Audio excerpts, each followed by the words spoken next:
우리 시대는 영상 문화 시대죠. 모든 것을 영상으로 봅니다. 요즘 교회도요, 뒤에 스크린을 크게 만들어 놓고 설교하면 설교에 맞는 영상들을 뒤에 이렇게 띄우는 게 요즘 추세입니다. 아동 예배를 하더라도 과거에는 뭐 영상이 어디 있었습니까? 그림 한두 개 가지고 이렇게 그 스티커 붙였다 뗐다 하면서 했잖아요. 지금은 영상으로 아이들에게 실물을 보여줘 가면서 하는 이제 이런 시대죠. 사람들마다 다 스마트폰을 들여다보면서 영상을 보잖아요. 과거에는 뭐 동네에 한두 집에 TV 있으면 거기에 다 옹기종기 모여 앉아가지고 그 TV 들여다보곤 했었죠. 그리고 그 TV가 나오기 전에는 이제 라디오죠. 라디오에서 흘러나오는 소리를 듣는 거죠. 그리고 라디오가 있기 전에는 글을 받고 글을 보기 전에는 이제 사람들이 이야기를 통해서 정보를 전달하는 거죠. TV가 나오기 전에는요, 그러니까 영상으로 보기 전에는 상상력을 많이 필요로 합니다. 그렇잖아요? 어떤 누군가가 하는 이야기를 듣고 내 머릿속으로 그걸 상상하는 거죠. 그림을 그리는 거죠.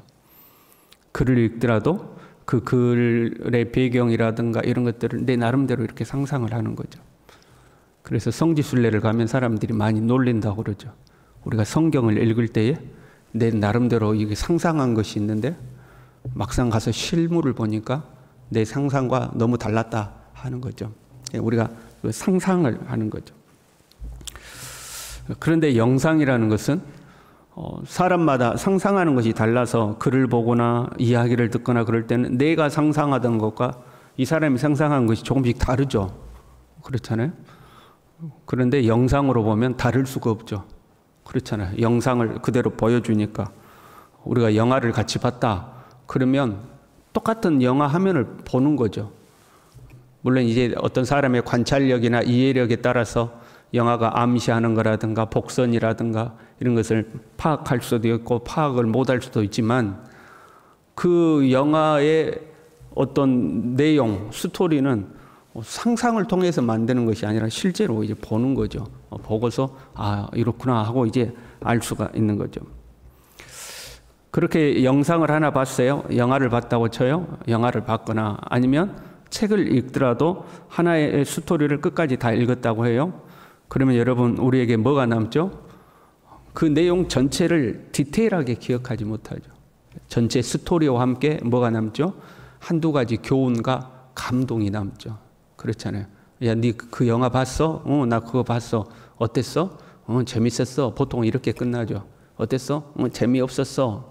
그게 뭘 느꼈는데 사람 착하게 살아야겠더라.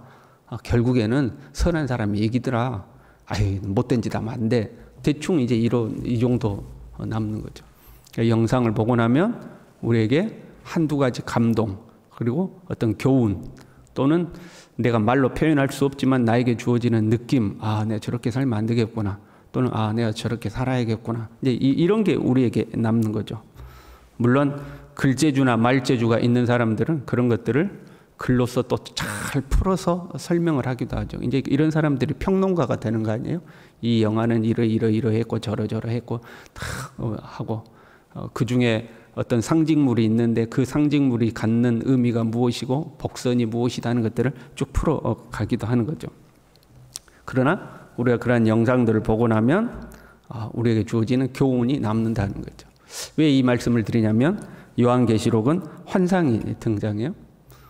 그런데 여러분 우리가 그 시대로 가봐요. 그 사람들은 영상을 한 번이라도 본 적이 있어요? 없어요? 한 번도 그런 걸 본 적이 없어요. 우리처럼 스크린을 통해서 뭔가 영상이라는 걸 본 적이 없는 사람. 그들에게 있어서 환상이란 오늘날 우리에게 있어서 그냥 영화 보는 거하고 똑같은 거죠. 그렇지 않겠어요?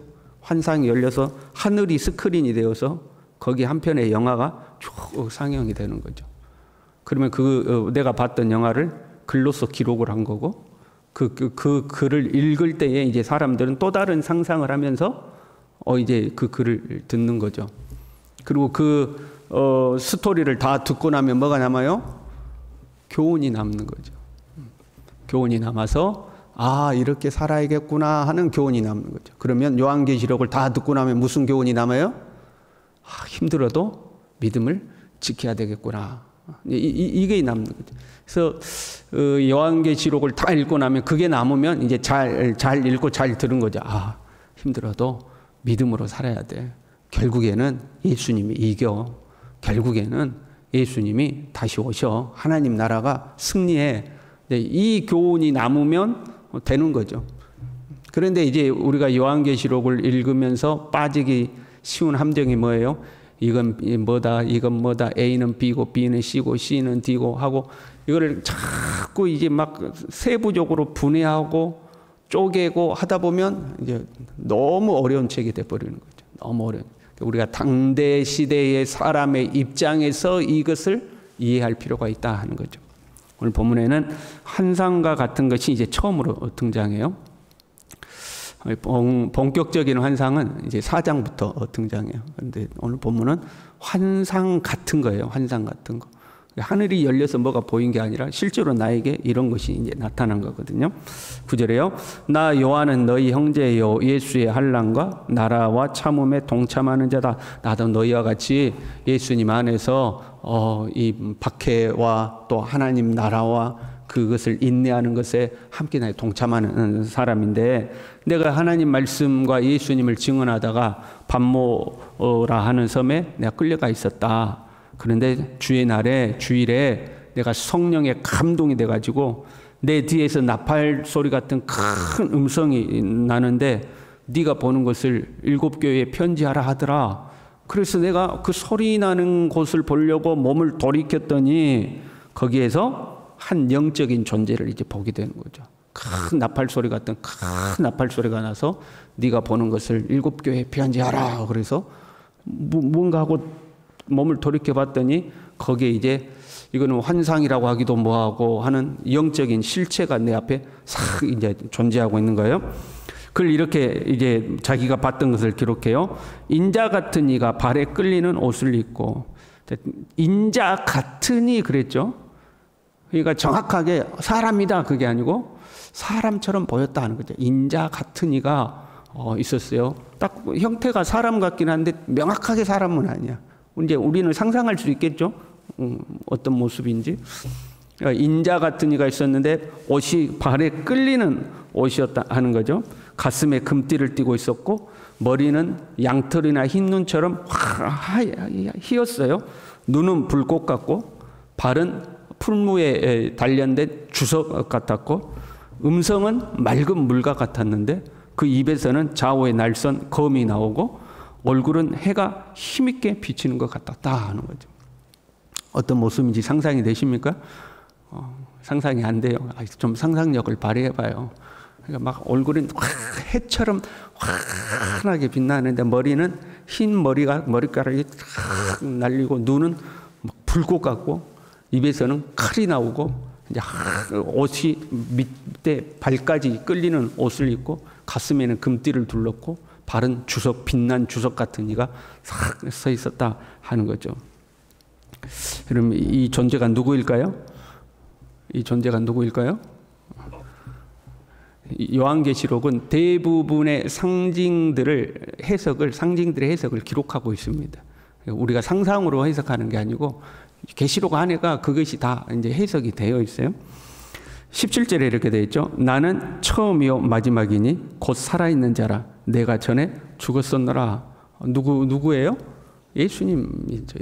예수님이 지금 요한에게 그렇게 나타나신 거예요.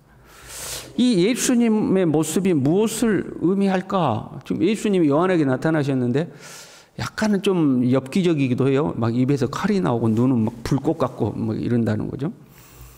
사실 요한의 입장에서는 그게 어떤 의미인지 모를 수도 있죠. 소리가 나서 뒤돌아봤더니 예수님이 요한에게 그렇게 나타나신 거예요. 요한은 자기가 본 것을 그대로 기록한 것뿐이죠.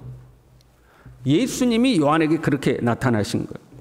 그러면 예수님은 왜 그런 모습으로 요한에게 나타나셨을까 하는 거죠. 여러분 의도가 있지 않겠어요? 영화 감독이 어떤 존재를 그런 모양으로 만들었을 때는 그 모양을 통해서 전달하고자 하는 메시지가 있는 거죠. 그렇잖아요? 여러분의 어린 자녀가 있다고 해봐요. 5살, 6살 난 자녀가 있어요. 그 자녀에게 예수님을 그려준다고 생각해봐요. 여러분 어떻게 그릴 거예요? 예수님을 그린다면? 대부분 이제 사람 모습으로 그리죠.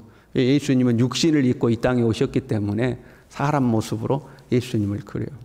그러면 육신을 입고 이 땅에 오신 예수님 말고 영으로 오신 예수님을 그린다면 여러분 어떻게 그리겠어요? 영으로 오시는 예수님. 그래도 대부분 사람 모습으로 그리죠, 예수님을.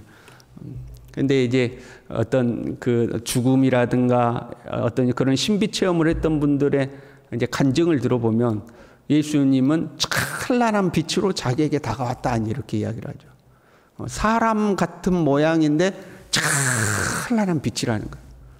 그리고 그 얼마나 찬란하고 막든지 속이 투명하게 다 비치는데, 그러니까 이게 이제 말로 정확히 표현하는데 속이 투명하니 다 비치는데 그렇다고 투가 돼서 보이는 것은 아니고, 그런데 한없이 맑고 한없이 환한 존재로 나타났다, 이제 이렇게 표현하죠. 그러니까 사람과 같은데 환한 빛, 이제 이런 식으로 이제 표현을 하는 거죠.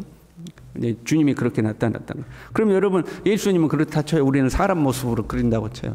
그러면 성령님은 어떻게 그릴까요? 우리 아이에게 성령님을 그려줘. 성령님을 어떻게 그릴 거예요? 아, 이거 곤란하죠. 예수님은 육신을 입고 왔으니까 사람 모양으로 그리는데 성령님은 어떻게 그릴 거예요? 비둘기 그릴 거예요. 비둘기? 비둘기 같이 임한 거지 비둘기가 성령은 아니잖아요. 이거 어떻게 그릴 거냐 하는 거죠. 그러면 영이신 하나님은 어떻게 그래요? 우리가 하나님을 한 번도 본 적이 없잖아요. 대부분 영화나 어떤 뭐 소설이 됐던 그 어디에서도 하나님은 어떤 형상으로 그리지 않고 그냥 음성으로만 표현을 하죠, 하나님. 그렇잖아요. 그러니까 이제 우리가 그런 것들을 실제로 만약에 그렸다, 그러면 그래 성령을 우리가 그린다고 해봐요. 그런데 우리가 아이에게 성령은 사랑이 많으신 분이야 라고 아이에게 말해주고 싶어요. 그러면 성령을 어떤 모양으로 우리가 표현할까요? 뭐 하트를 그린다거나 뭐 이렇게 할 거 아니에요. 그러니까 내가 전달하고자 하는 이미지를 그리는 거죠.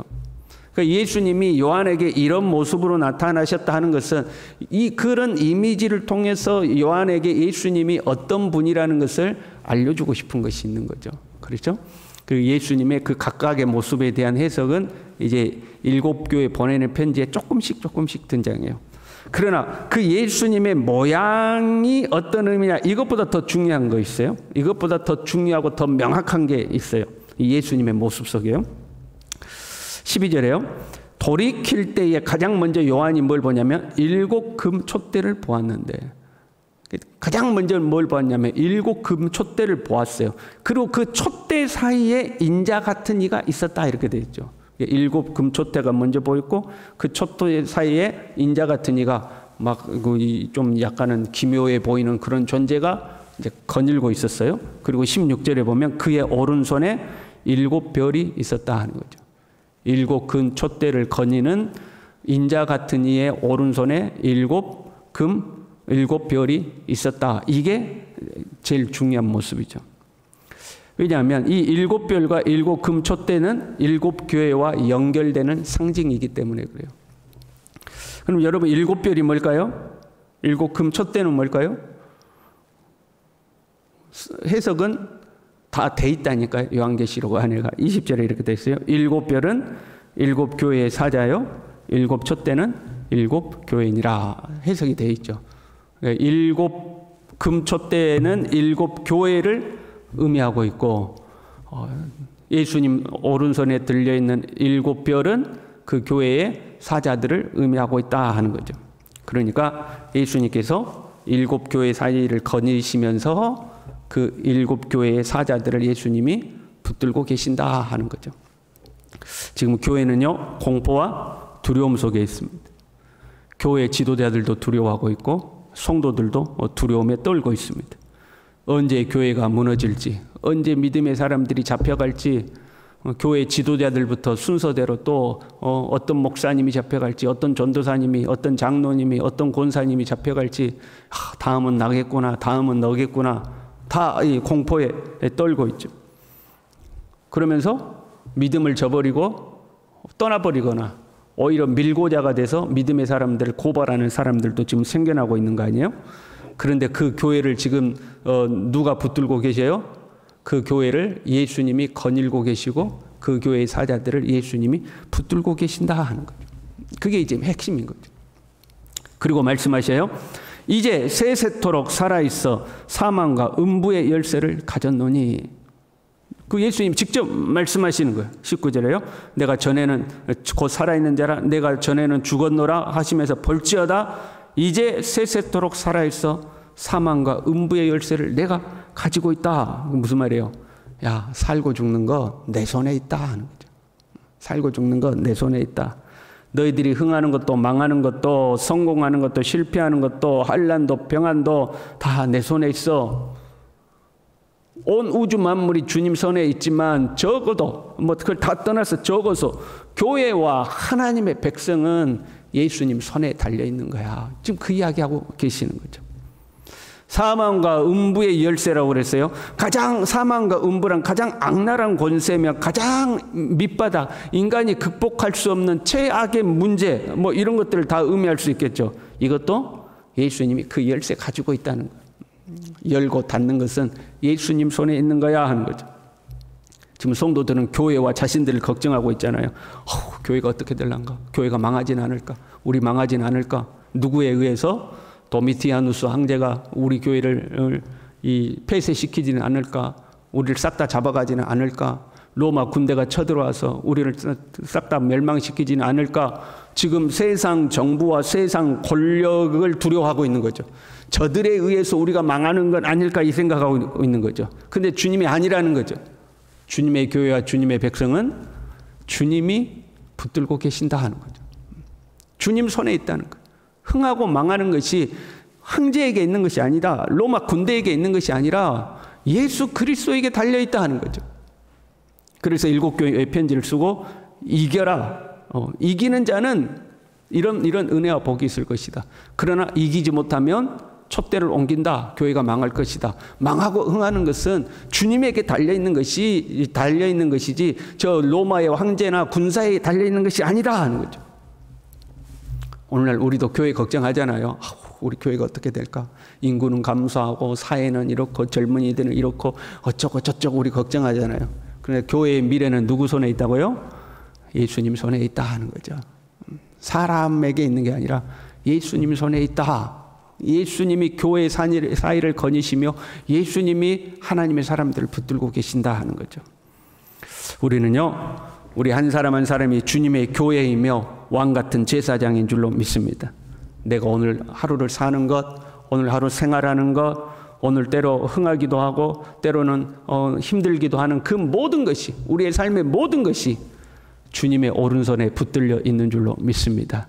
그 믿음으로 살아갈 수 있기를 바랍니다. 기도하겠습니다.